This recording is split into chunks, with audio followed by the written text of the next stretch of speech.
Welcome to the Sandersonian Institute of Cosmere Studies, where there's always another secret.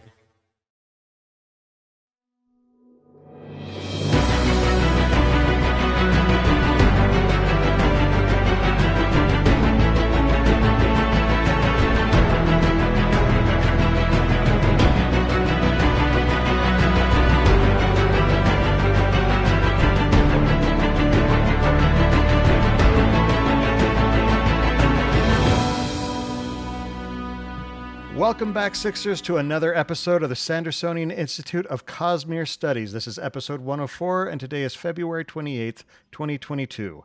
I'm Bill, and I am joined, as always, by my serial co-hosts, Amy and Jordan. Welcome, guys. Hello. And this week, we have a very special guest, author, board gamer, dungeon master, and future Brandon Sanderson biographer, Dan Wells. Just kidding about that last part. No, I'm going to write it. It's going to be the least flattering biography of all time. Honestly, that's who you want to get to write your biography, is the one who will go deep and just make you look awful, because you may as well be spectacular. Before we get started, we do want to remind our listeners that the Sandersonian Institute of Cosmere Studies is not a spoiler-free podcast. That means if there's something in the Cosmere you haven't read and are worried about hearing spoilers, you might want to go read those first, then come back and join the discussion. Now, we'll also possibly get into some of Dan's stuff, but I don't know how spoiler we'll get. We'll leave that up to him. So, but those of you who listen to the podcast recordings or watch the videos on YouTube, we do want to remind you it's possible for our listeners to interact with us live via chat as we record each episode at www.twitch.tv/innkeeperstable.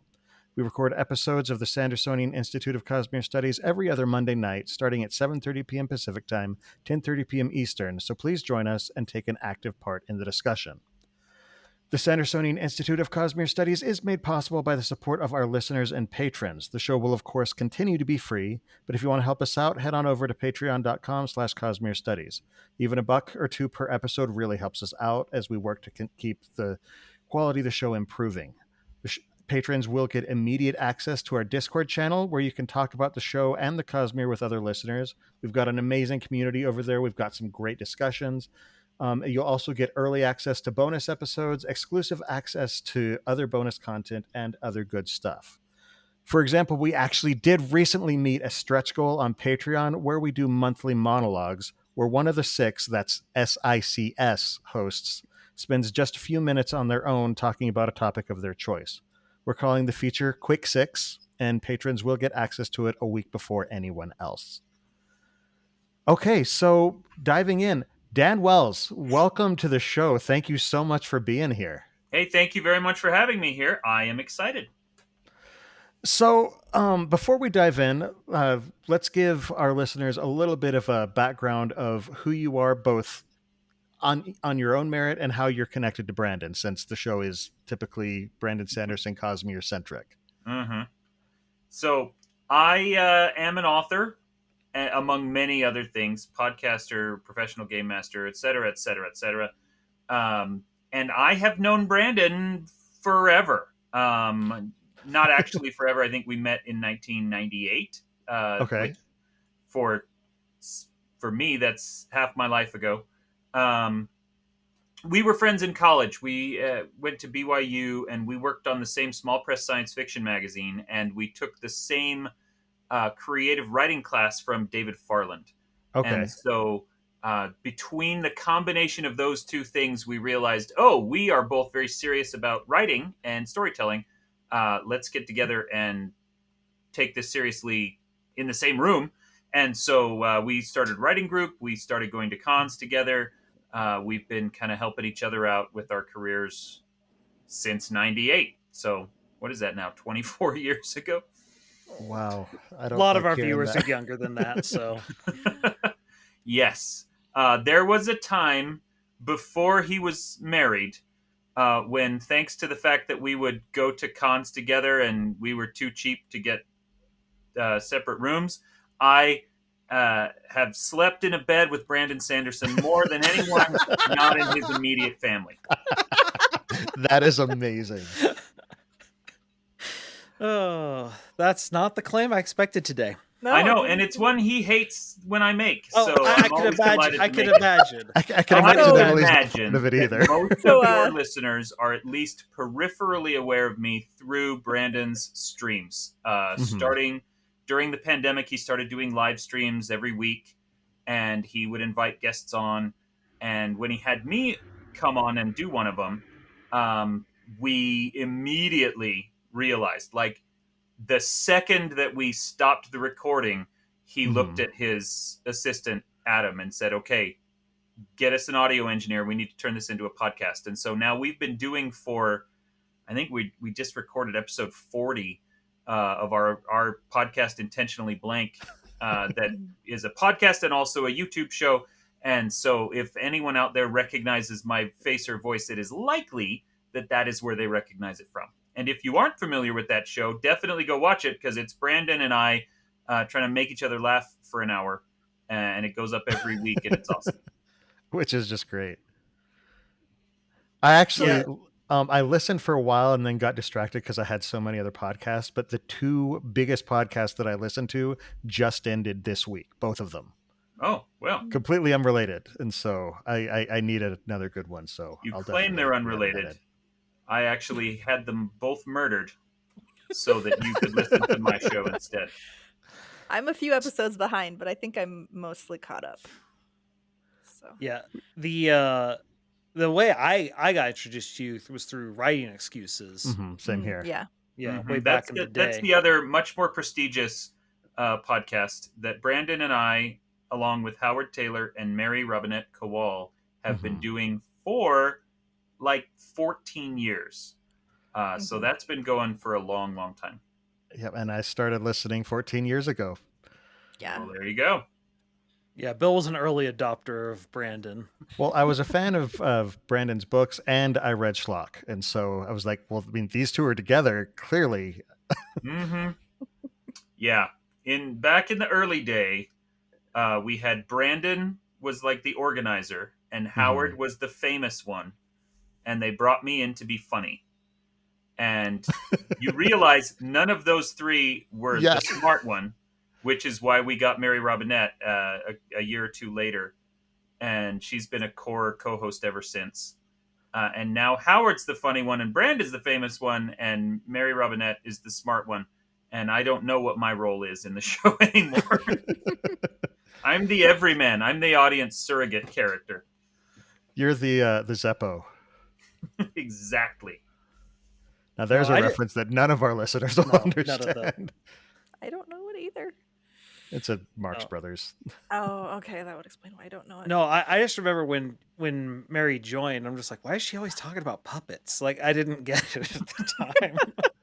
Well, she came and did, because we would go around to like World Cons and World Fantasy and record with people there.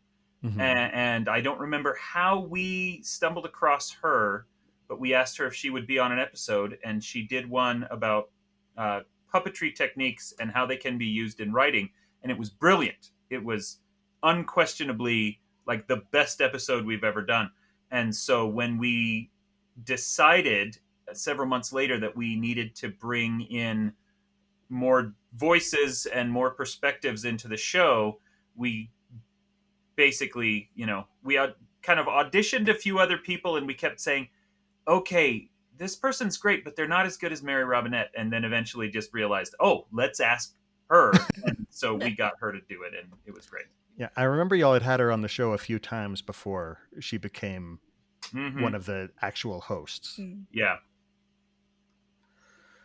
So, I know you best from your John Cleaver series, which is I'm Not a Serial Killer, Mr. Monster, and I Don't Want to Kill You, correct?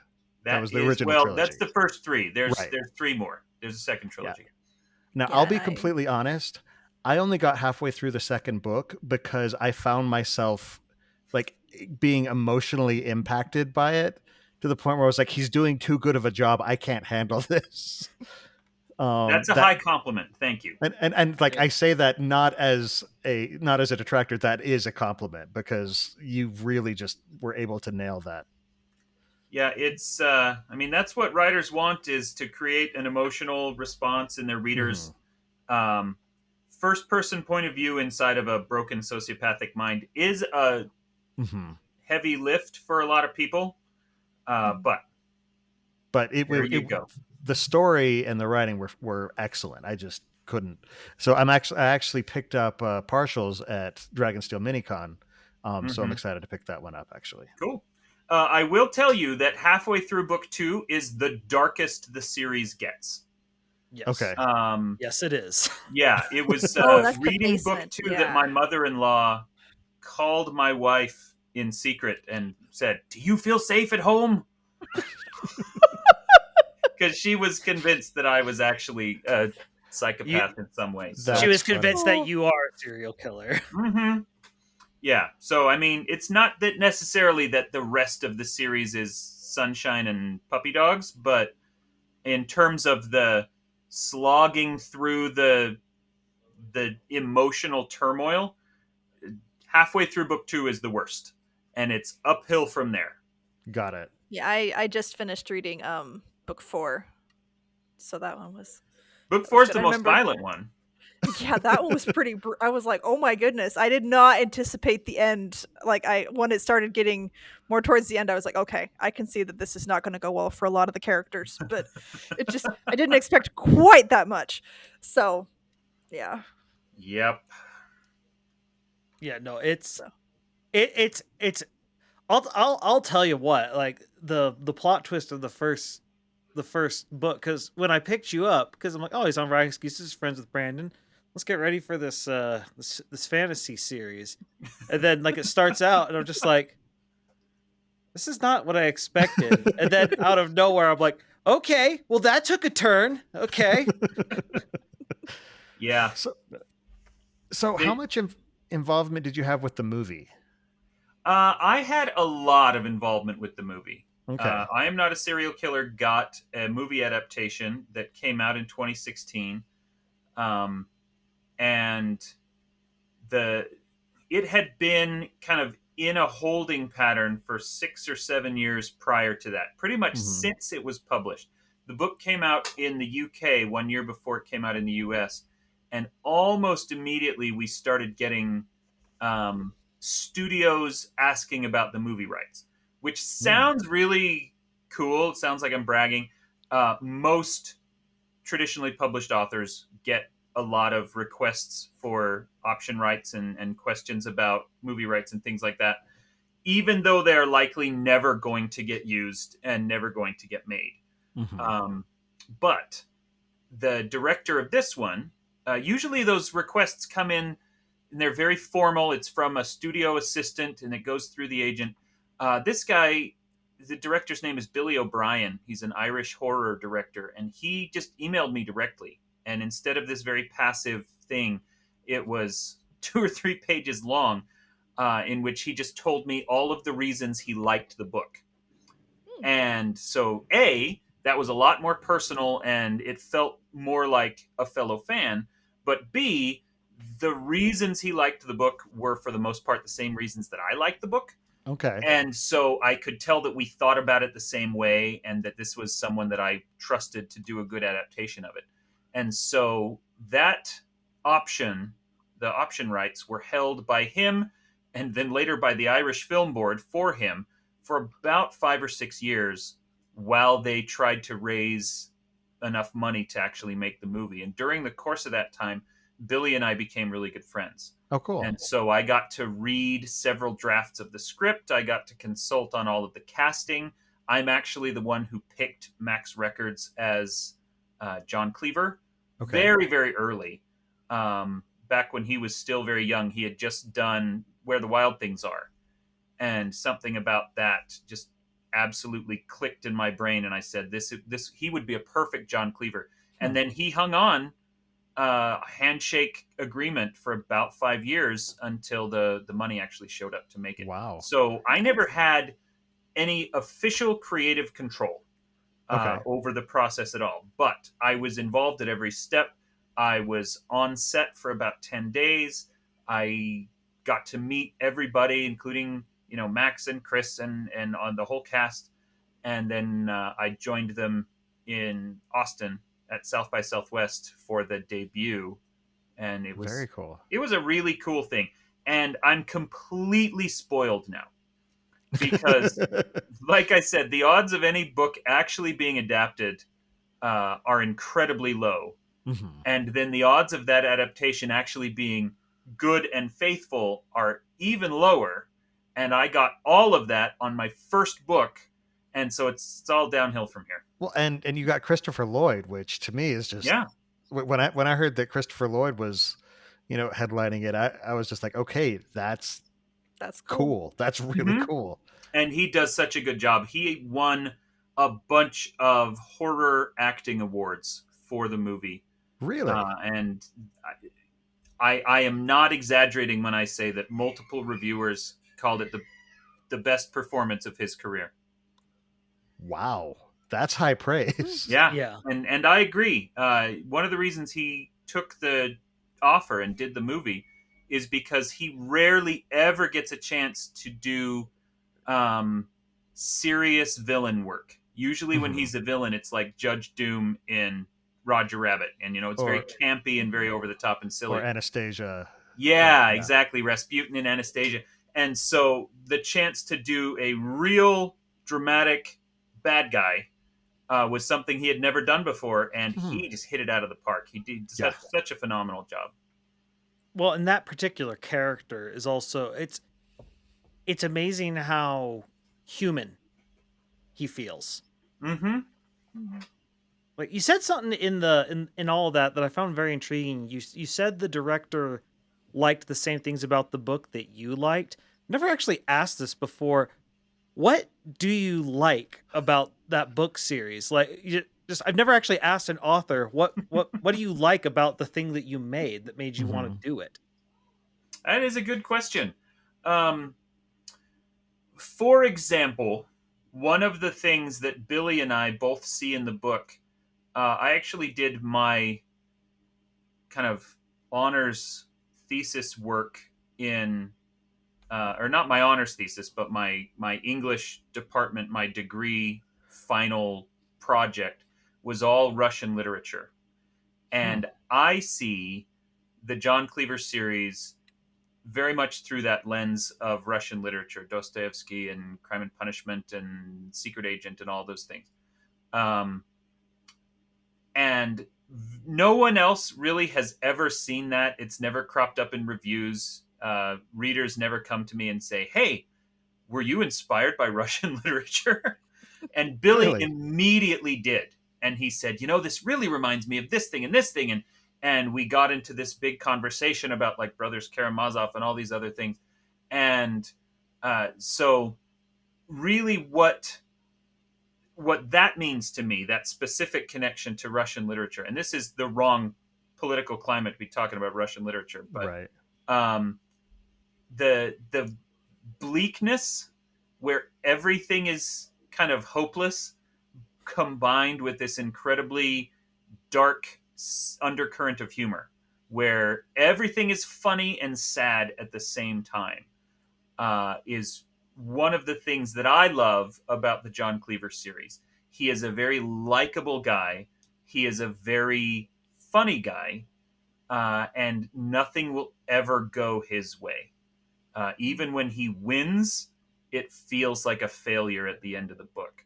And so he's this kind of constant downtrodden underdog character who, at the same time, people identify with. One of the things that I worked very hard on and that I'm very proud of with that series is the reaction people have when they come to me and they say, "I can't believe I kept rooting for him to win, even when he was doing bad things that I hated." Mhm. And getting people to sympathize with the devil. I mean, and he is unquestionably the good guy of the series, but even so, he does a lot of bad things for a lot of wrong reasons, and you still root for him. That's what I really like about the book. Yeah, there's an odd sort of hope that comes with cynicism. Mm-hmm. Yeah, this sense of everything sucks and the world is awful, and you know what? I'm going to try to help people anyway. I find to be a really kind of uplifting message, even though it is surrounded with darkness and garbage. Yeah. It's that that beacon in that darkness. Mm-hmm. Just sort of keep going no matter what. Things are going to get awful, and just keep going. There are certain authors who are just mean to their characters, and for some reason I still enjoy reading them. Robin Hobb is one who's just absolutely cruel to her characters, particularly in the Soldier Sun series. And That's the one that I was like, I can't do anymore. I couldn't finish I was that like, one. I'm done. But but in, for example, her Fitz and the Fool books, there's a bleakness, but there's a hope that comes with it. That's absolute. It's almost impossible to attain that for most writers. And so when you're able to actually catch that, it's a thing of beauty. I hope so. That's what we're going for. It works really well for me, and apparently for some other people. And I do think they did a pretty good job of capturing that in the movie as well, in large part because of Max. He's incredibly sympathetic and likable throughout, even when he's doing awful things. And the other one that I love every actor in the show. I think the woman they got to do Kay is amazing. The woman who plays John Cleaver's aunt, and of course John Cleaver's mom, Laura Fraser, who's wonderful in everything I've ever seen her in. But in particular, Brooke, the girl who kind of likes him, the weird kind of puppy love sea story going on in the background of the movie. She was so good. One of the early things that we found during those 6 years when we were trying to raise money is when you go to a Hollywood studio and you say, hey, I've got this great book I want to adapt. No one's ever read it. The two main characters are a 15-year-old boy and a 75-year-old man. They will laugh in your face because there's nobody in either of those demographics that can headline a movie. And one thing that we heard from one of these studios was, there's not a single 15-year-old boy that we could go out and grab. But I can think of several teenage girls that could potentially headline this movie. And given the timeline, I don't know who they had in mind. But they actually made the serious offer. If you rewrite this to be like Jane Cleaver, so it's a girl instead of a boy, we can probably make the movie. And for various creative reasons, I didn't want to do that. The kind of father-son dynamic that John has with the monster is core to the whole thing for me, and I didn't want to lose that. But as soon as we cast that girl as Brooke, and I got to see her act and watch the way she held herself and the way, this kind of amazing combination of awkwardness and vulnerability and strength that she had, even just walking down the street or having a conversation with somebody, I immediately looked at Billy and he knew exactly what I was thinking. And we're like, okay, we could have made this movie with her as John Cleaver and it would have been amazing because she was just so good. And I have not kept up on her career. I don't know if she's still acting, but I hope that she continues because she's very, very good. Interesting. We've got a question from chat from UT Falchion who asks, because you're involved with the writing of Dark One, correct? That is correct. I am actually the primary writer of Dark One. For the novelization or for? Yes. Or for both? Well, I did not work on the graphic novel at all. Okay. What happened there is Brandon wrote an outline, and then he handed that outline off to the graphic novel people, and they made their story. Okay. And he handed that outline to me for a novel, and I'm writing that. And we made the decision early on that we were not going to be beholden to the graphic novel. We were going to let it be its thing and let the book be its own thing. And so Brandon is definitely going to do a pass on it. But yes, I'm writing that. I'm probably 84% done with it right now. And I have also finished and turned in the prequel. And it probably incorrect to call it a prequel since we wrote it first, but it's a much smaller, separate work that is designed as an introduction to the series, a prologue almost, rather than a full novel. Yeah. So UT Falchion in chat asked, is Dark One going to, the audiobook and novelization, is that going to be grim in the same way that the John Cleaver books are? No, No? not at all. So there will be elements of grimness to it. Um, I mean, the graphic novel is out, so it isn't really spoilery to give a basic rundown of the story, right? Right. Dark One is a portal fantasy about a boy from our world who goes into a fantasy world. And there is a dark sorcerer from the fantasy world who comes into our world. And the story of the graphic novel and the story of the book is that we get to see them both.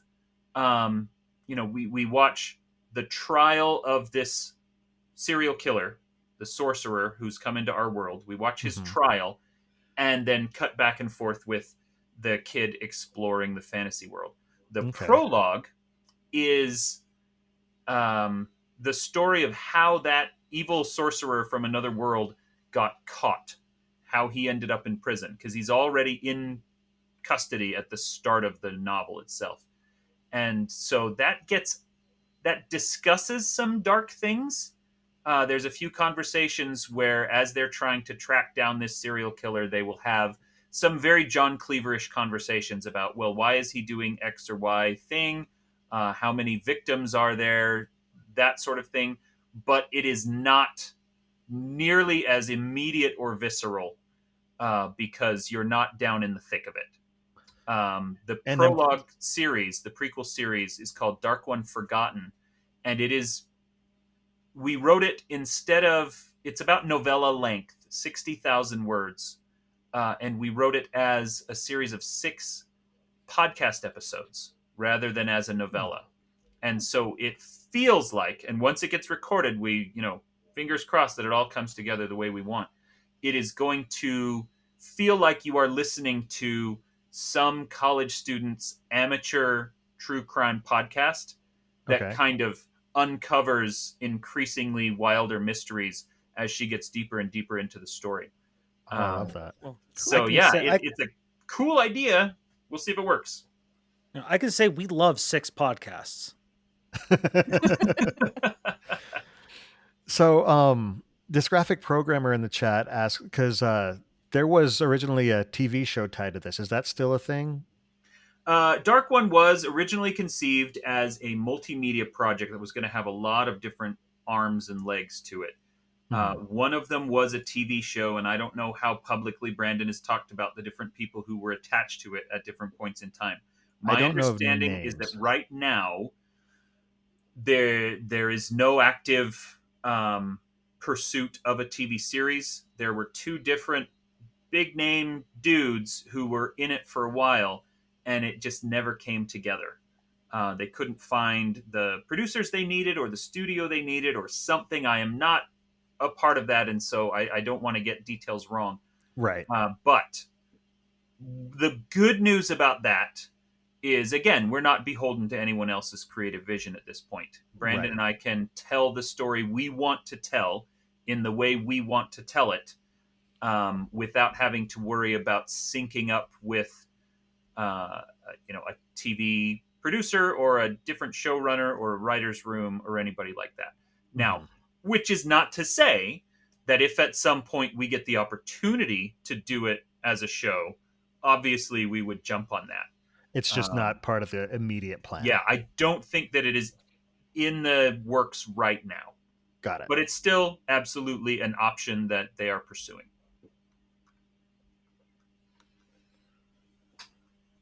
Okay, so we've got a bunch of questions that people from some of our patrons submitted, and so let me go through a few of those.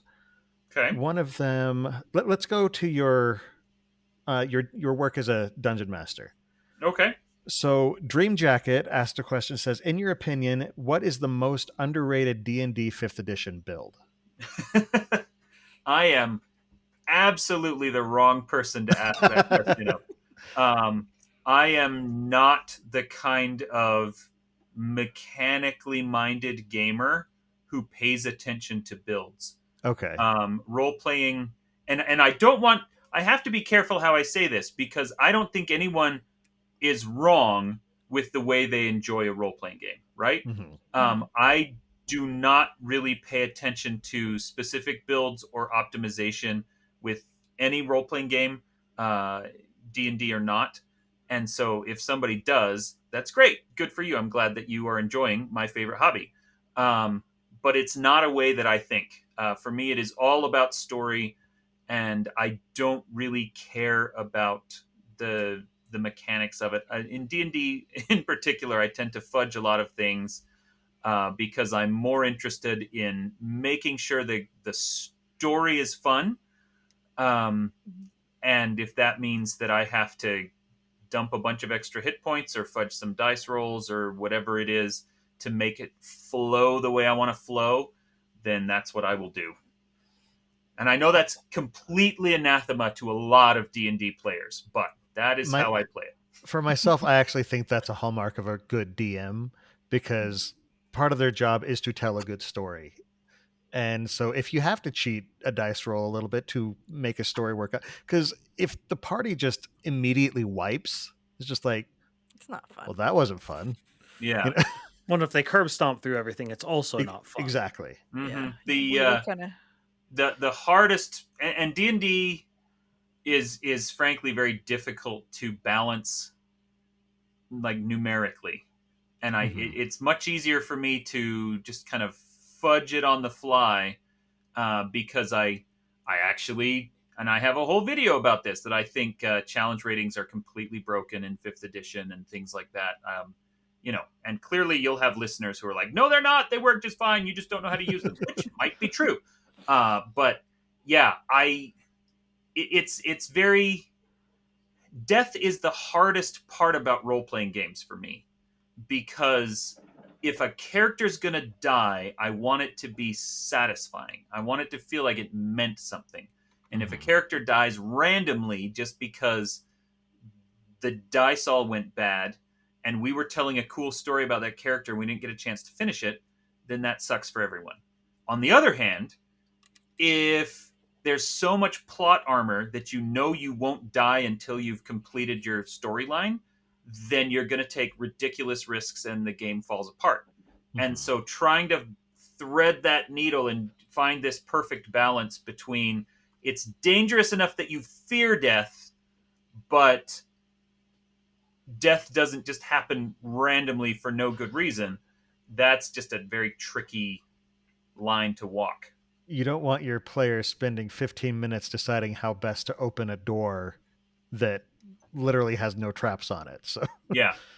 Or going into diatribes about game theory and trying to figure out. Yeah, I think I've GM'd a few games, and the only time I ever ended up killing any characters, it was my husband and another friend, and it was their characters, and I was like, "Are you sure you want to go through that portal?" And they're like, "Yeah, we're gonna go through that portal." And I'm like, "Well, there is an entire army over there, and the portal closes, so you might want to roll new characters." And I killed their kitty Never mount. That was question the your worst part. husband's ability to break things. Yeah, I was going to say. He broke the camp in another game. I was an accessory to breaking the universe thanks to your husband in one of those games, Amy. I happened to miss a session, and I came back, and they had torn a hole in reality. Yep. Mm-hmm. And my character, and I knew what. Yeah, I knew exactly what he was going to do, and I was like, "Oh no!" But my character would have no idea. So, meanwhile, I didn't know the source material of what your husband was pulling from, and so I'm over here just the game was called the God Game, where our DM started us all off at God tier characters. I was a dragon. It was great. A dragon ninja. Yes. Amy, you're selling yourself short. Sorry, dragon ninja. I could do like a mental thing and a physical thing at the same time. It was awesome. No, it was so much fun, and he was sending that level of threats at us. Like, we started at Ragnarok, and that's where it began. And it was an insane campaign that only our friend Ben could have pulled off. But yeah, at one point we punched a hole in reality, woke up all the old ones, and the campaign took a very different turn after that. Yeah, I can't leave you alone for 1 week. Yeah, if you're You familiar with can. It's just not advisable. if you're familiar with Deathgate Cycle, my husband was a satyr. Oh goodness, the ones who do the tattoos on themselves, not on the dancing part. Anyway, the 2 magic groups that do that. If you know it. Anyway. But this is why campaigns are so good. Like, you get stories like this that you can't get in anywhere else. Yeah, the collaborative storytelling of role-playing games is what keeps me coming back to them. Mm-hmm. And the idea that we have all together come up with these crazy things that any of us on our own would not have thought of or would not have done, but in combination with each other, we've told this amazing thing. Mm-hmm. That's why I love being a game master, is just kind of helping a bunch of people tell an amazing story. It's awesome. Yeah. So speaking of game master, you mentioned you're a professional DM. How does that work? Like, is it just people find you and then hire you to DM a campaign or a session, or? Yeah, that's exactly it. That's awesome. And it sounds weird, and I'm right there with you. Like, when I first met a friend of mine named Natasha Entz, she was a pro DM, and she's the first one who kind of taught me how to do it. And I think she still does it. I think she's still hireable, but I'm not sure. Anyway, I had the same questions you. Like, wait, people just pay you to play role-playing games with them? That seems too good to be true. Except that if you're a good DM, that's hard to find. So yeah, and there's a lot of people who, they used to play in high school and now they're too busy and they don't have the time to put together a campaign, or they just don't have a good friend group.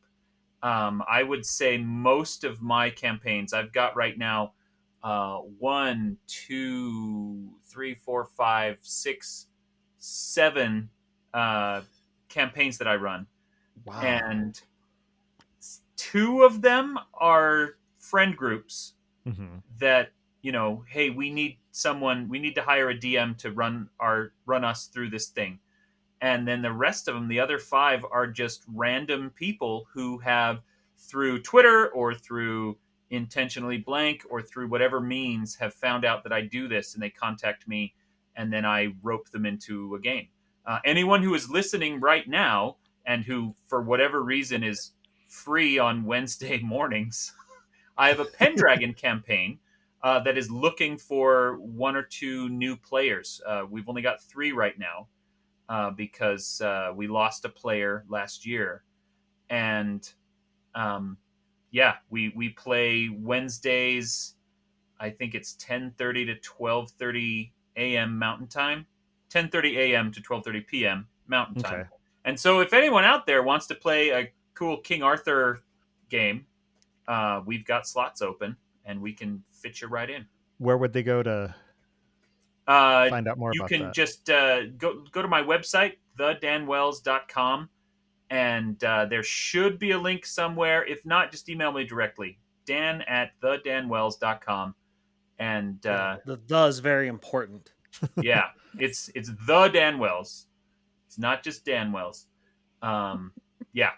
Just email me and ask. I've got another group that might be forming to do some other stuff. And anyway, there's occasionally new slots, and of course I do one shots as well. I do a lot of birthday parties. Okay, someone wants to play something, and they say, hey, we want to get together for 4 hours, and we want you to run us through, D&D or the One Ring or whatever cool thing that they want to do. I did a guy and all his friends. I ran them through the Alien RPG, and most of them died by the end, and it was awesome. So what systems do you run? I run everything. Right now, most of my games, well, I can't say most. 3 of my 4 games that I run right now are the One Ring 2nd edition. which I am absolutely in love with it. It does a really incredible job of capturing kind of the tone and the feel of the Lord of the Rings books. The Okay. idea that hope is every bit as important as combat ability. That's something that I love. That's the reason I love so many different role-playing game systems, is because the really good ones use the rules to incentivize a certain type of play or to create a certain type of atmosphere. And I love D&D 5. I'm running 2 games in D&D 5. But D&D 5 does not equate hope and combat ability, right? It's going for a very different tone. And so, anyway, I've got 2 Pendragon games. I have 2 D&D games, and I have 3 One Ring games right now. But I have in the past done all kinds of other things. Alien and Blades in the Dark and Have you ever done Sea.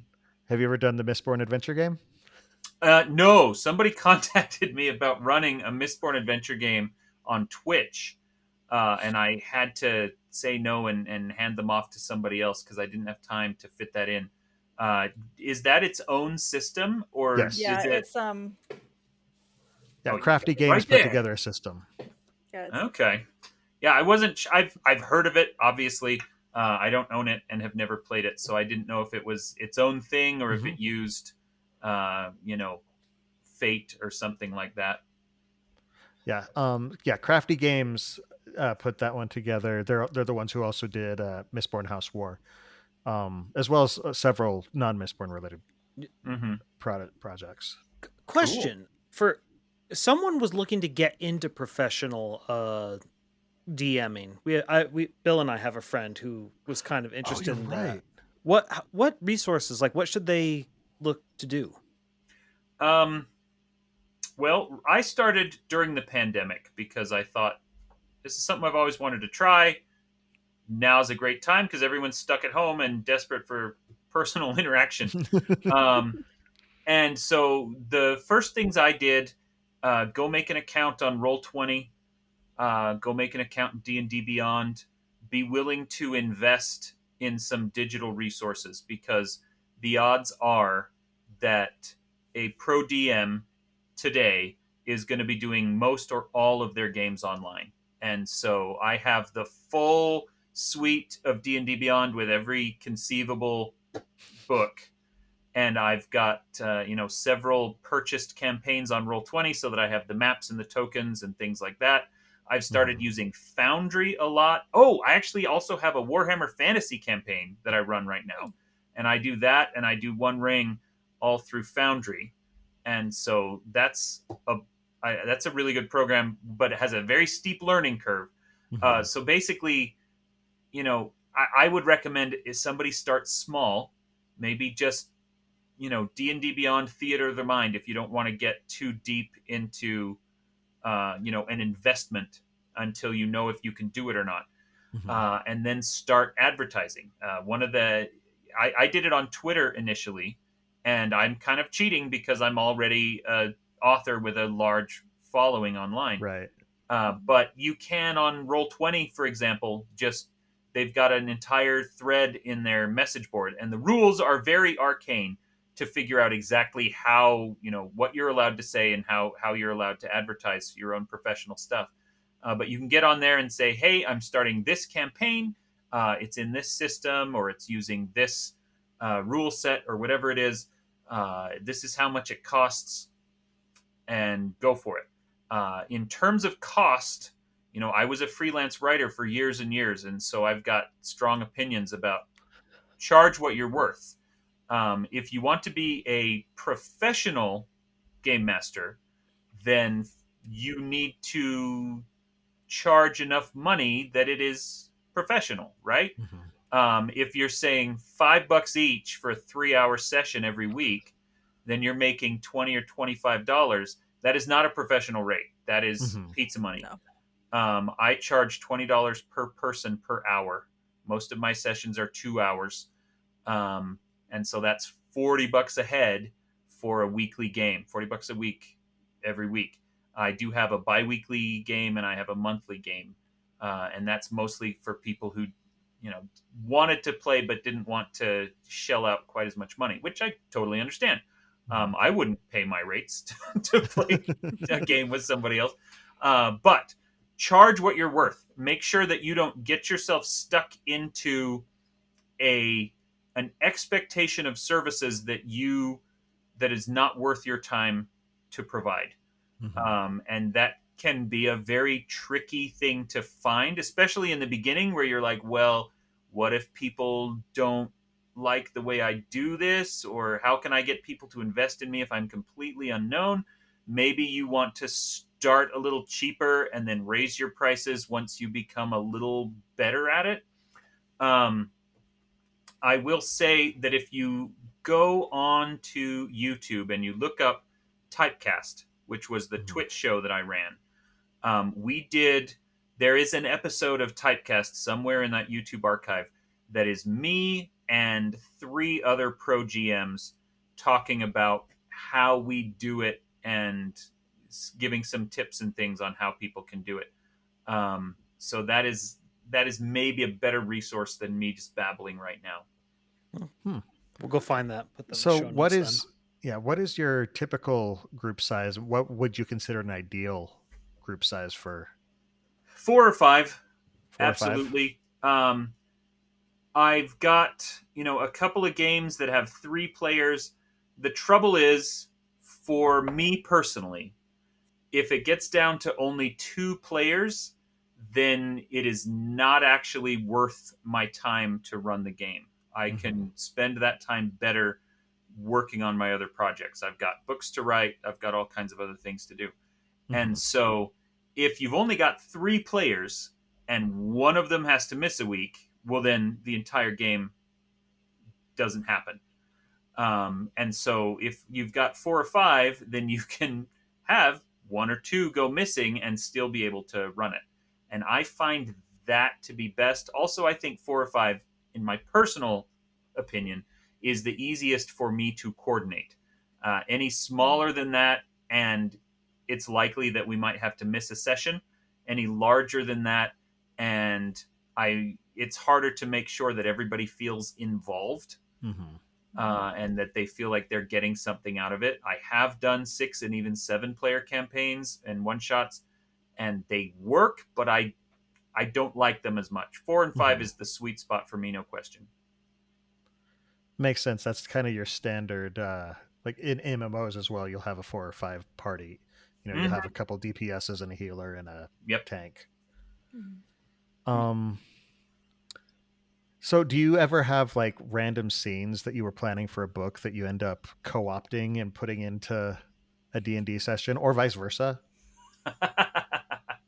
Not really. There are occasionally personalities that I will recycle because I know, and often it is something that I have come across in a book, and I have found that voice while writing. And then when I need a character really quick in a game, I'm like, okay, I can pull this one out and use that. In specific scenes, not really. There's been a couple of games that I've run where the world building that I did to put something together. Most of what I do today is, pre-published adventures, just because it's easier. But back in the day when I was still coming up with, here's your entire D&D 5 fantasy world that I made up for you. There's been several of those world building elements that I've thought, okay, this one's really good. I can pull this into a book at some point and tell a story about it. But there's not as much direct cannibalization as there is just, like I said, personalities that are fun, are easy to swap back and forth. Do you have any characters that kind of have a cameo in each of your campaigns? I've heard like with some DMs, this like they'll always have this eccentric wizard named, Glorfindwing or whatever, and it's just every campaign they do, he shows up. Basically, they're Hoyd. Yeah, I don't actually love doing that. I definitely never do it in one shots. I did a one shot with some people at a con once, and a cat showed up, and everyone else in the group laughed and said, "Oh, it's the cat. He always puts this cat in." And I had no prior experience with this cat or any emotional attachment to it.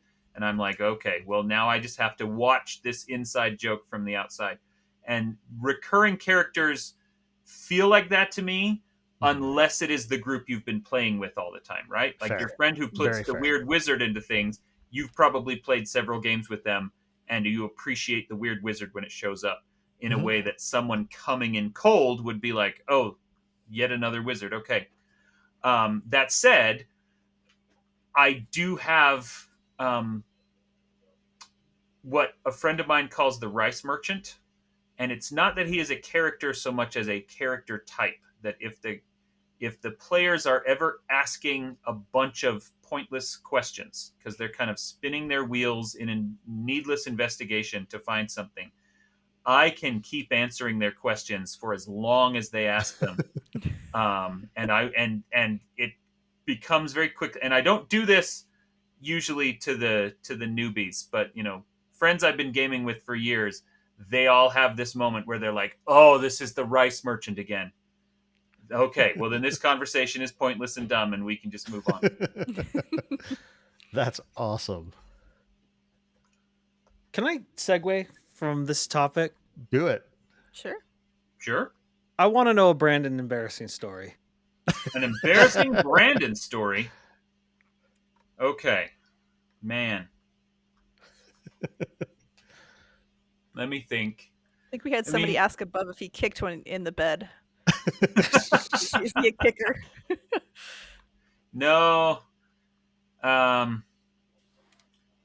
don't know. The thing about Brandon's very open. I don't know if I have any embarrassing stories about Brandon.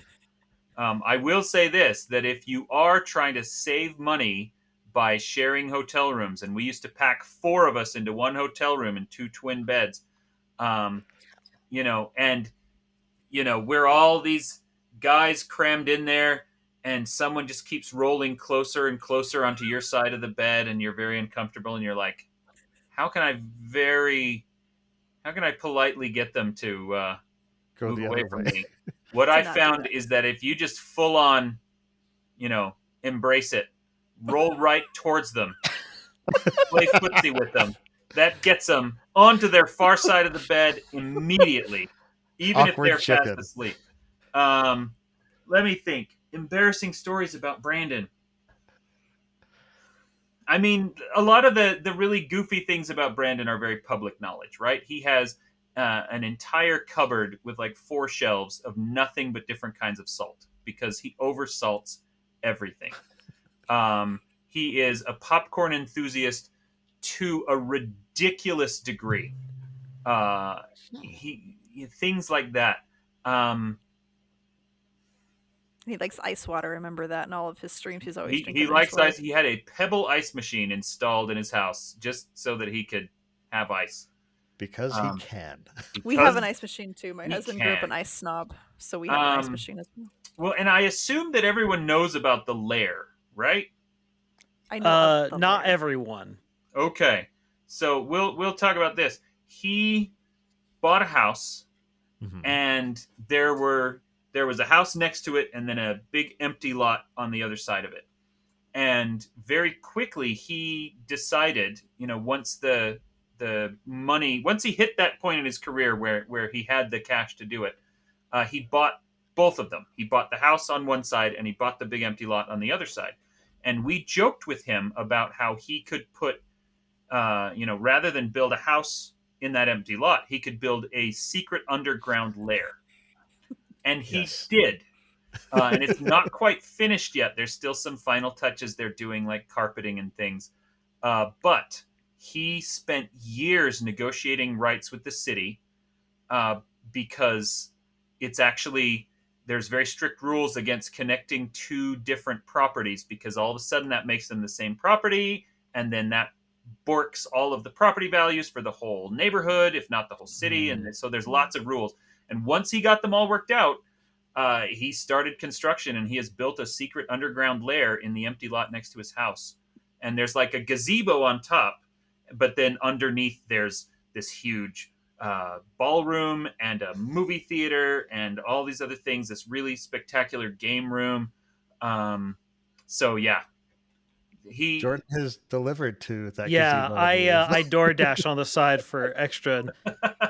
I got an order for a Sanderson. I didn't think anything of it until it turns out there was another order for another Sanderson.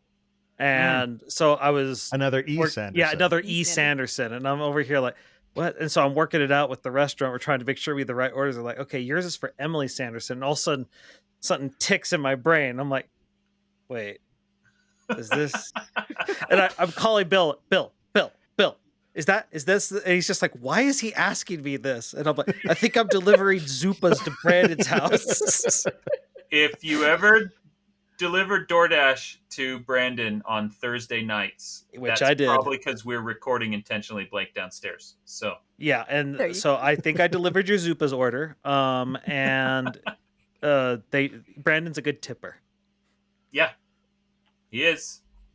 So I've been trying to get that tip again. I just can't get that order. It's terrible. Yeah.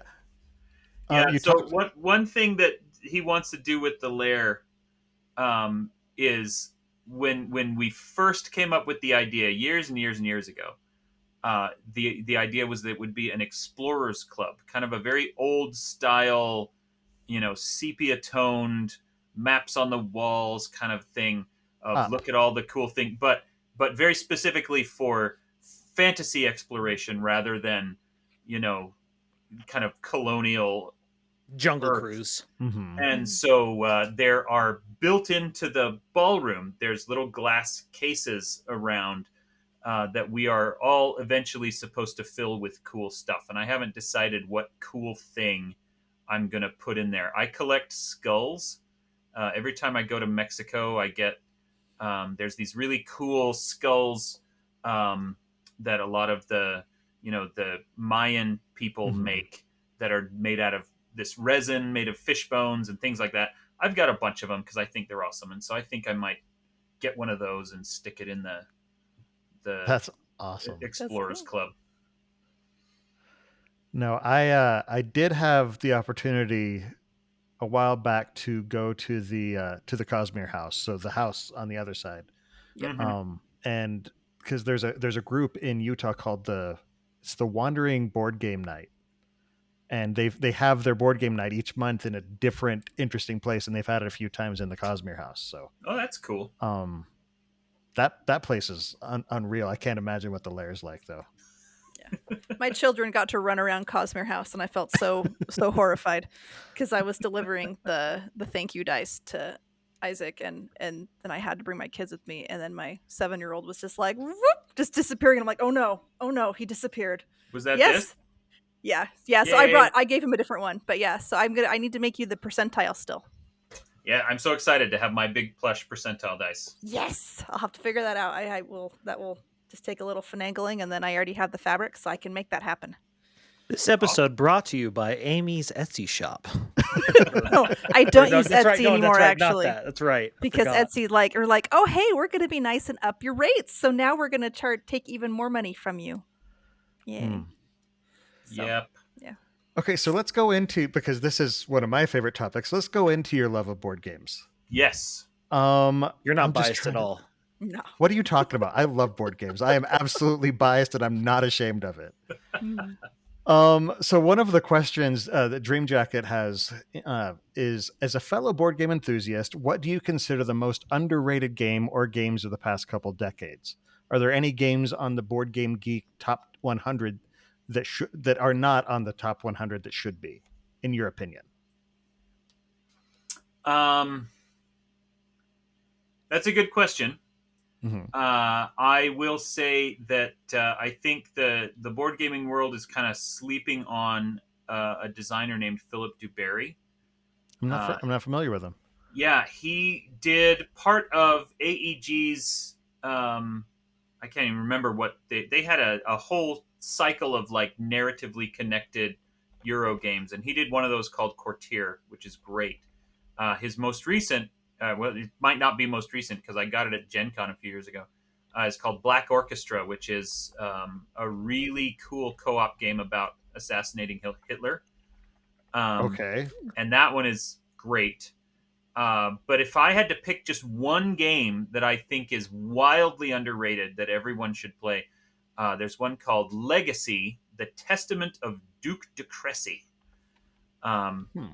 My absolute storytelling weakness is generational stories. It's one of the reasons I love Pendragon. Any game or book where we get to watch a generation grow up and have kids, and then we watch those kids grow up and have kids. Like that's all I want, and that's what this whole board game is. And the idea is that it's kind of it's mostly a kind of a worker placement Euro game in which each player is a pre-revolutionary French noble family. You're all very wealthy, and you're trying to build the greatest legacy, and you end up building 4 generations of family and trying to get the best marriages arranged, and then they have children, and then you arrange marriages for them, and you can control to some degree how many children you have and what kinds of skills and specialties they end up with, and you can buy them really cool manors to live in or titles to have, and things like that. It's one of my very favorite games, and I've never seen anyone really playing it. I'll have to check that one out. It's hard to find, but it is absolutely worth it. And it's right here. I would grab it, but it's behind a different shelf, and so I can't reach it very effectively. But it's great, and you should all play it. Have you ever played Betrayal Legacy?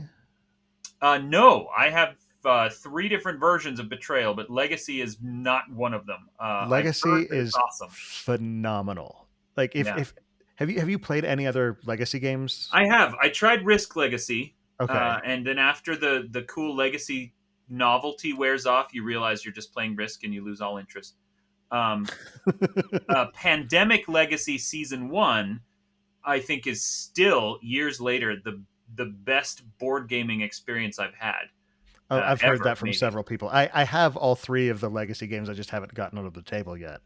Yeah, it's wonderful. I haven't tried the Betrayal one, but my friend tried it and loved it. So it follows that same concept where each session you're playing a descendant of you're playing basically a family, and you play a descendant of your previous character 50, 60 years later, and it goes from like the 1400s. So cool. That's my thing. There is, back behind me, there's another game from Kickstarter called Among Nobles that does that same thing, and I think it's only 3 generations in that one.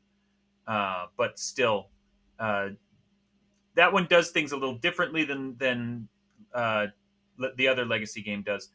And I should point out that Legacy, the Testament of Duke de Crécy, is not actually a Legacy game in the way that we understand that word. The game kind of came out before Legacy came to refer to a subgenre. Became a genre of continuing storylines.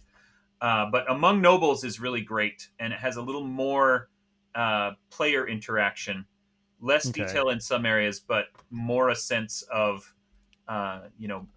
arranging marriages with other players and things like that. Cool. I haven't gotten to do the Legacy games. My experience of it was coming upstairs when they were in the middle of it one time, and I just hear Bill being like, "All right, so you attack the armoire," and I'm just like, "What is going on right now?" There are some interesting missions in. What horror film is this from? I can't even figure it out. It's from Beauty and the Beast, okay? Yeah, to which I didn't think of it as a horror film, but I guess when I think about anthropomorphic furniture, I do start to get a little terrified. Yeah. No, but do you ever play board games online? I do sometimes. Do you have any suggestions? Do I have suggestions? Use for what Steam. Works. Steam, in my experience, has been really good. There are some that are just built as Steam games. The Gloomhaven game on Steam is a note-for-note recreation of the game. It is an exact port of the board game rules.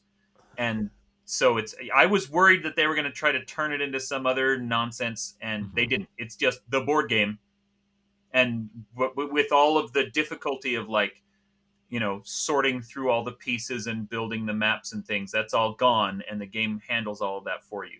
And you don't So have I to spend really over love $100 Gloomhaven for on it. Steam. Steam also has Tabletop Simulator, Yes. for which there are thousands of games, most of them unlicensed and free, and they're just recreations of board games. Some of those work better than others. We tried Pandemic Legacy Season 2 on Tabletop Simulator and discovered that legacy elements specifically don't work very well with Tabletop Simulator. But on the other hand, there's a really phenomenal dice game called Cult of the Deep, that's kind of a semi-co-op, a very competitive co-op, and that one works flawlessly in Tabletop Simulator. There's a lot of other really good ones. And then, of course, just straight up, iOS apps like Twilight Struggle and History of the World. If you've never played History of the World, that one has got a really phenomenal app. And, of course, the board game itself is one of my favorites. So, okay. Yeah, I've played several with apps. I have a group of coworkers that I try and play with it on Fridays each week, but not all of them are, super tech savvy, and so we try and find. We've done a lot of. There's an online version of Codenames. We've done a lot of Takedo. Yeah. There's a great app of that one, and so we'll do that one over chat and stuff. Oh, that's fun. But yeah, Twilight Struggle. A few years ago, I went down to Bolivia to their book fair, and usually when I go to South America, I am hosted in part by the State Department, and so the U.S. Embassy will help bring me down to whatever country it is.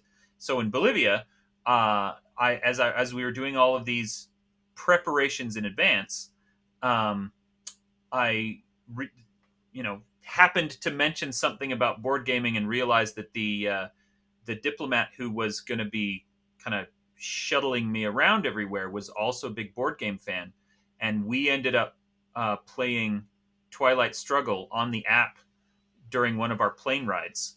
Just passing it back and forth and playing a Cold War recreation like Twilight Struggle with an actual U.S. diplomat is a very different experience than I've ever had anywhere else. Because everything I did, he had an answer for. Something like, hey, I took my turn and I handed it back and said, I just took control of Angola. And he said, yeah, their flag has a machete on it. Let's see how long that lasts for you. That's awesome. But yes, I am a huge board game fanatic. I have actually earned my 500 games in the collection badge on Board Game Geek. Nice. Although, to be fair, many of those are just expansion packs for card games and things like that. But they count. So absolutely. No, I've got a few hundred on there myself. So I'd love to swap usernames to check out your collection sometime. Absolutely. I am. If anyone out there is listening who wants to, befriend me on Board Game Geek, my handle there is Felfrosh, which is from a Rammstein song. So that's you. Because that's the name. Did you use that name on the Time Wasters Guide? Yep. I recognize that name. You were on Time Wasters Guide? I wasn't on it. 17th Shard. I came to it at the very end. Or like towards the end, because I came to it after reading The Hero of Ages. Okay. And I started searching for, as soon as I finished that book at like 3 or 4 in the morning, I was like, I need to look for theories because there's clearly threads here for something else. What's going on? And ended up on the Time Wasters Guide, and that's where I first heard the name Hoyd. And I was just like, what's a Hoyd? And and that's how I ended up here. So Time Wasters Guide, for anyone out there who doesn't know what that is, when Brandon and I were in college still, and we were working on Leading Edge together, that's one of the places we met. It's a small press, university student-run science fiction fantasy magazine. and most of what we published was short stories and poetry. But there was one guy, and we've talked about him a few times on Intentionally Blank. His name is Scar. His name is Ethan. We call him Scar. He Is he came the to Scar us who one became day. part of Bridge 4? Yeah. Okay. Yeah. He came to us when Brandon and Peter and I were the three who ran the magazine. And he came and asked if we had a gaming director, which we did not. And he said, well, can I be it? And we're like, yeah, it doesn't come with any privileges or responsibilities of any kind. He's like, oh, that's okay, that's fine. He turned around and he sent an email to Blizzard. This was right after Diablo 2 had just come out. And he emailed Blizzard and said, hey, I am the gaming director for a small press science fiction fantasy magazine run from a university. Can I get a review copy of your game? And they sent him one. And this blew our minds completely. And we're like, what? You can just get free games? And so we, we graduated like a year later or 6 months or whatever it was. And then Brandon and Scar and I and a handful of other people formed a website called timewastersguide.com, which was a game review website. And we ran that for probably 6 or 7 years. It might even be longer than that. I think it was still going almost when I was published. And that's how it started was, let's just use this to get free stuff. But of course, we didn't want to get free stuff under false pretenses. So we actually did write reviews and articles for it. And it was this really incredible experience of, in the very early kind of Wild West days of the internet, to start our own website and build our own community and manage our own forum. And many, if not most, of the professional skills that I have today came from Leading Edge and Time Wasters Guide and managing all of that. Yeah, thanks to Bill, my first time meeting Brandon was through a similar thing. We met through a club called Quark, which was the science fiction fantasy club on campus. And I became president of it. And Bill and a couple other people were like, hey, we might be able to get Brandon Sanderson to come and do like a Q&A for us. Because this is back when Brandon was a little less, big. Yeah. And I had no clue who they were talking about because I don't read fantasy. And I'm like, is he a big deal or something? Like, yeah, he's an alum. He's published and stuff. Oh, sure, if you can get him, cool. And he comes, he gives his Q&A, and I'm like there. I say hi to him. And then I just sort of leave halfway through because I'm like, I have no clue what this guy's talking about. And I walk away. It'd be a couple years later that I'd read these books and I'm like, young Jordan, you idiot. You could have met this guy. You knew him. And now he only knows us as the people who they had to relook at their policy on our logo for. So, yeah, because this was our first logo. Our first logo had the Cosmere symbol in it. Oh, we got a very polite cease and desist letter. And then, the most polite one you'll ever read. It was amazing. And then a couple weeks later, literally a day after I've finished making our new logos, 3D spinning animation and all that, we met Brandon at a book signing. Costco. And we're like, oh, and could you sign this for our, and make it out? Because we were going to give away one of these books as a prize to the SICS podcast, He's like, oh, you're the guys we had to change the policy for.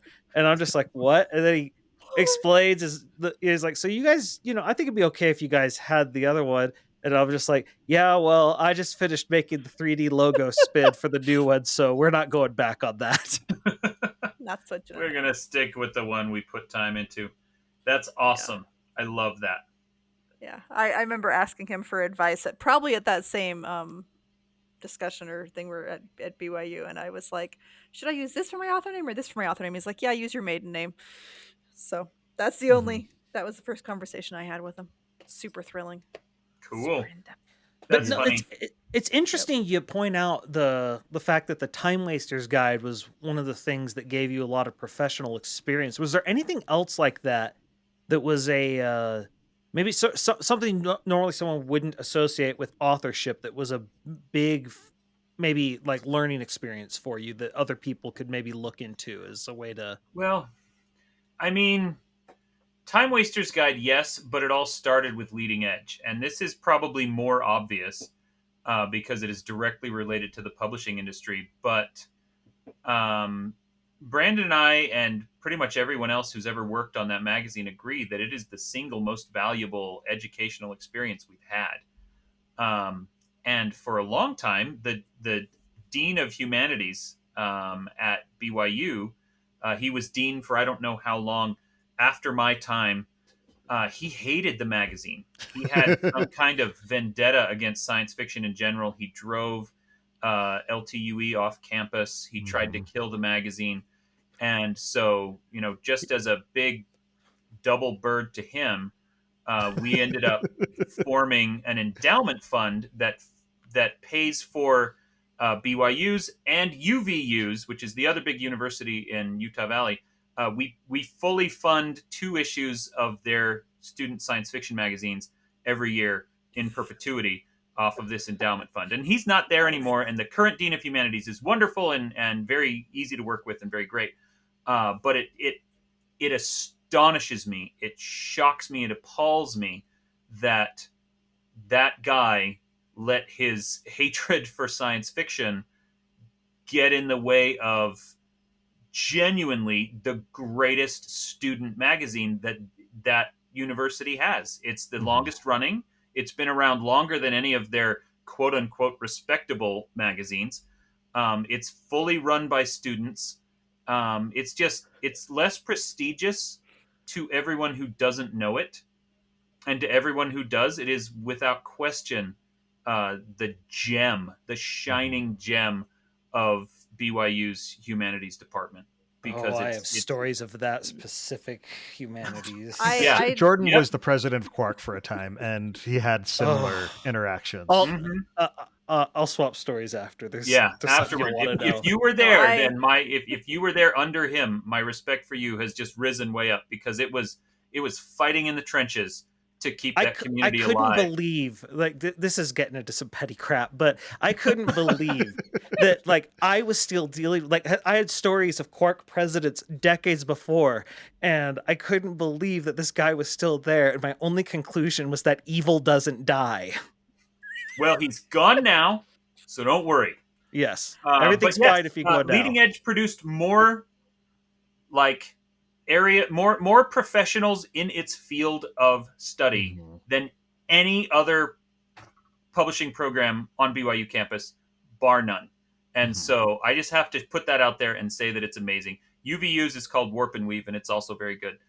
So if you have the opportunity, dear aspiring author, to do any kind of work on a magazine, a fiction magazine in particular, I have found it to be incredibly valuable. What about it? What about it?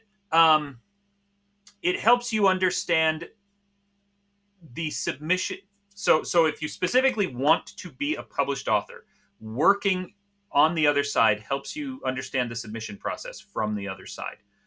Because people who don't know that, people who are just submitting story after story, that you don't really have any clear sense of what happens to your story once it arrives at the publishing house, right? Whether it's a magazine or a traditional publisher or whoever it is, some editor gets your manuscript and reads it and sends it back with a rejection letter, and you don't know what happened. Did they actually read it? How much of it did they read? Why did they not like it? Why did they pick some other book instead of yours? Especially if, you, like me, read half of what's published out there, probably honestly much more than half, and think, I can write so much better than that. How did that garbage get published and mine got rejected? And if you have the opportunity to work on the other side, or even just volunteer as an intern for a semester to see what it's like in the trenches, reading a slush pile, going through those submissions, you get a really clear sense of, okay, this is not only what they're looking for, but this is how they look for it. This is, you know better what that process looks like. And at the end of the day, just writing good fiction is always the solution, right? And every bit of writing advice I have comes down to just write a really good story, because that is the only thing that ultimately is going to work. But the steps that you take to get there, this is one that I have found really valuable. Yeah. To get that story in front of the right eyes, you got to follow several steps. Yeah. You have to know that, I mean, there's an element of not gaming the system, but understanding the system so that you can manipulate it to your ends. It's a lot like a card game. You gotta manipulate your draw. Yeah, you got to know the rules. You have to mitigate your risk.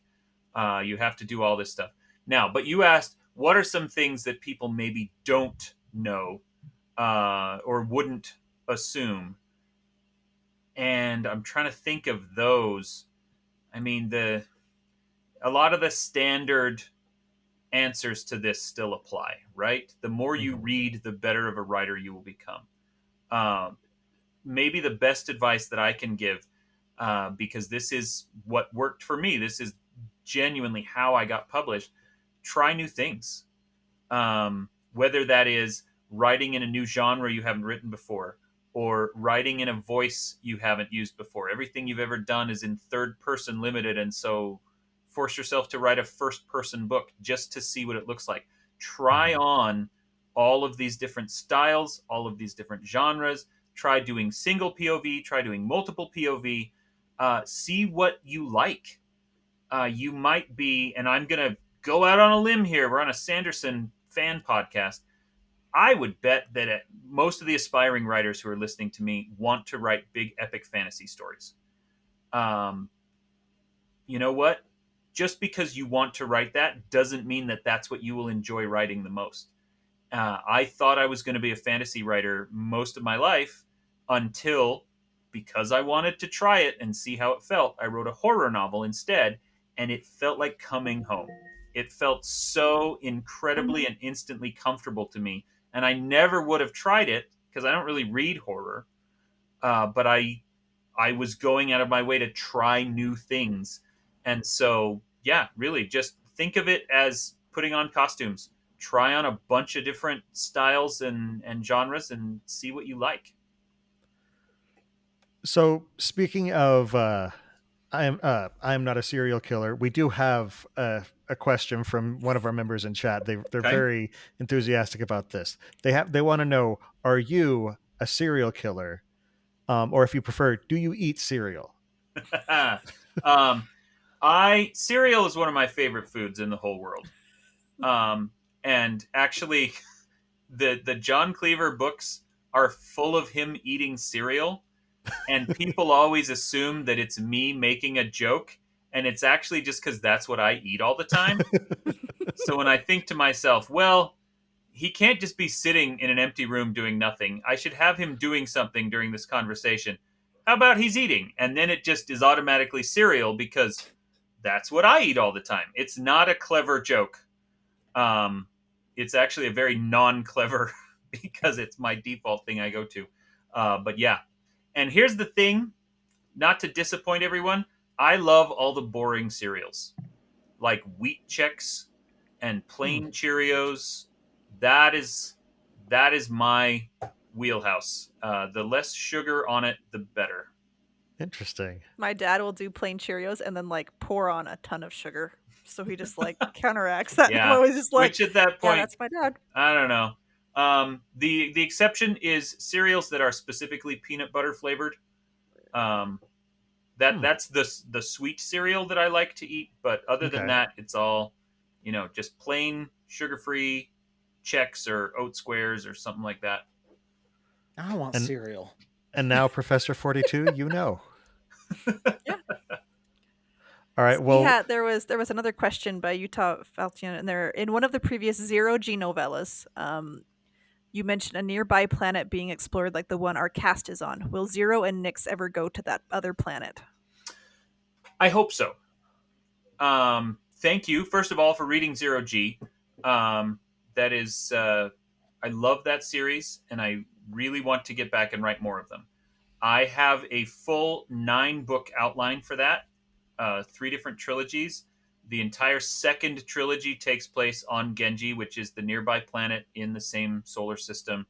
And I've got a whole story. I have been seeding it from the beginning. In the very early chapters of book 1, Zero talks about how the planet or the pods they use, the cryopods use and now I can't remember the word for it, but it's in the book. Water that is so oxygenated you can breathe it, and that's kind of how they deal with the pressure and the acceleration. And that is a major part of book 2. We're going to go underwater quite a bit. And then the third trilogy, I can't tell you what that's about. But yeah, I've got 3 Zero-G trilogies completely worked out. I just need to clear all this other stuff off my plate before I can get to them. That is awesome. So they said I am now incredibly hyped. Thank you. Oh, good. I'm so glad. I should also point out, since people are asking about Zero-G, I am working with a specialty press to get print versions of those. They're all Audible originals, and so they've been audio only for a long time. We do have both Zero-G and Dragon Planet are available in print, and Stargazer, the third one, should be available in the next few months. And as soon as I have those, and as soon as you can buy them online, I will be shouting the links from the rooftops. So print versions are coming. Awesome. Yeah, looking through your bibliography when I was making the list, I was like, oh my goodness, I have so many books I have to read now. Okay, so we've been talking for a long time, and we do need to wrap things up. But I do want to end with one final question, just as a general writer question. Doc FG asked, what is the single most useful reference book you'd recommend for a new fantasy novelist? And to expand on that, if there's one for science fiction or horror, do you have those that you like to recommend, or? Not really. I don't know. I don't have a lot of really great reference books. When I do use reference books on hand, they're for specific locations usually. And so my book Ghost Station, which is all about cryptographers in 1961 Berlin, I have, I wrote that book with a stack of, Cold War Berlin Wall references on my desk that I could flip through and find pictures and maps and everything that I needed. Beyond that, most of my research tends to be online. However, if somebody wants to write fantasy, the book I am going to recommend to you, and this is not what you're asking for, but I'm doing it anyway, is a book called Consider the Fork. And it is a really beautiful, wonderful nonfiction book about the history of utensils and cooking implements. Why does the Western world use forks and the Eastern world use chopsticks? Why does France have 100 different kinds of knives? All of these questions. There has never been any book I've ever read that made me want to write a fantasy novel more than Consider the Fork, because it delves so deep into, and in an incredibly accessible way, it delves so deep into the world building elements of food and culture and how they relate, and how environment and attitude can shape our dishes, and then how those dishes go on to shape our environment and our attitude. It's just really a wonderful book. Awesome. That's actually sort of gotten my creative juices flowing a little bit, just like that. You can actually build a whole lot just from that. Okay, one quick question just to wrap things up. Do you have a favorite Brandon Sanderson book yourself? Favorite Brandon Sanderson book? It is going to be a toss-up between the third Mistborn book, which was what, Hero of Ages? I don't think I've ever read a fantasy series wrap itself up as effectively and as satisfactorily as Hero of Ages did. It just, pulled out all the stops, went big instead of small, didn't leave any glaring holes or questions for me. Such a wonderful end of a series. On the other hand, I am an old school diehard fan of the Arithmetist. In the giant glut of magical boarding school books that have been inflicted upon the world, his Arithmetist is the only one that actually felt like a real school to me, where I felt like while reading it, was learning the fundamentals of how the magic worked and how to cast it and how to use it. He's talked before about how it's extremely unlikely he'll ever have time to go back to that world and write more in it, and that's very sad. But I do really love the Arithmetist. No, that actually, the session that Jordan was talking about that he wasn't really interested and didn't go to, I was actually there, and I remember it was shortly after Brandon had been tapped to finish the Wheel of Time, and I had read the 5 chapters of what was called Scribbler at the time on his website and just been completely enthralled by it. And I remember asking him, I said, so this Wheel of Time stuff, what does that mean for the publication of Scribbler? And he said, it will probably be delayed. And I remember I had the most crestfallen look. I have to have, because he looked at me just like, like you would see a kicked puppy. And he was just like, I'll tell you what, send me an email through my website and I will email you a draft of Scribbler. And so I got to read it and then finished and realized that it ends on a cliffhanger. And I was just like, I don't just have to wait for the sequel. I have to wait for this book to be published first. And I'm still waiting for the sequel. Yep. It's hard. One of these days, we'll see. We'll see what we can push him into. Indeed. Righteous bullying. All right. Well, we love hearing from our listeners, so keep on sending in your questions. You can ask us about the Cosmere or drop us your idea for topics you'd like us to discuss during the show. While you're at it, we'd love to hear your feedback about how you think we're doing, as well as any interesting theories you might have about what's going on in the Cosmere. You can send all questions and suggestions in a brief, concise email to cosmerestudies@gmail.com, and hopefully we could read that as part of the show. We also have a P.O. Box at the Sandersonian Institute of Cosmere Studies, P.O. Box 970063, Orem, Utah 84097. We do have personal projects outside the show, but first we'll start with Dan. Do you have anything in particular going on that you'd like to promote to our listeners? Well, I'm a professional game master, and I would love to run a game or a one-shot for you and your friends, anyone out there who's listening. Like I said, I do have slots open in some of those games. And then potentially room for a full new campaign, and always room for little one shots. So email me at dan@thedanwells.com.